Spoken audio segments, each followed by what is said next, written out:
എത്ര നന്നായി ജീവിച്ചിട്ടും, എത്ര നല്ല കാര്യങ്ങൾ ചെയ്തിട്ടും, എത്ര അധ്വാനിച്ചിട്ടും, എത്ര വർക്ക് ചെയ്തിട്ടും യോസഫ് അവസാനം വന്നു പെട്ടത് ഒരു പൊട്ടക്കിണറ്റിലായിരുന്നു. പൊട്ടക്കിണറ്റിൽ നിന്ന് പുറത്തു വന്നപ്പോൾ അവൻ കാൽ വെക്കുന്നത് ഒരു അടിമ കച്ചവടക്കാരുടെ കയ്യിലാണ്. ഹല്ലേലൂയ.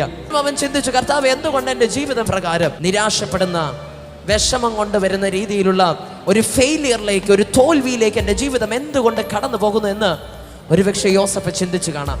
ദൈവത്തിൻ്റെ സന്നിധിയിൽ ആരൊക്കെയോ ഇതുപോലെയുള്ള അനുഭവത്തിലൂടെ കടന്നു പോകുന്നുണ്ട്. വർഷങ്ങളായി ചില സ്വപ്നങ്ങൾക്ക് വേണ്ടിയിട്ട് നിങ്ങൾ എത്ര ട്രൈ ചെയ്തിട്ടും ആ സ്വപ്നത്തോട് അടുത്ത് വരാൻ കഴിയാതെ വണ്ണം അകന്നകന്നു പോയിക്കൊണ്ടിരിക്കുന്ന ഒരവസ്ഥ.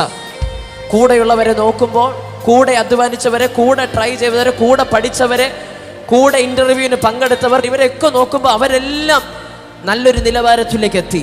പക്ഷേ അവരെ പോലെ തന്നെ ഞാൻ അധ്വാനിച്ചിട്ടും എൻ്റെ ജീവിതത്തിൽ മാത്രം എനിക്കൊരു ഉയർച്ചയില്ല എന്ന് പറഞ്ഞ് നിരാശപ്പെട്ടിരിക്കുന്നു.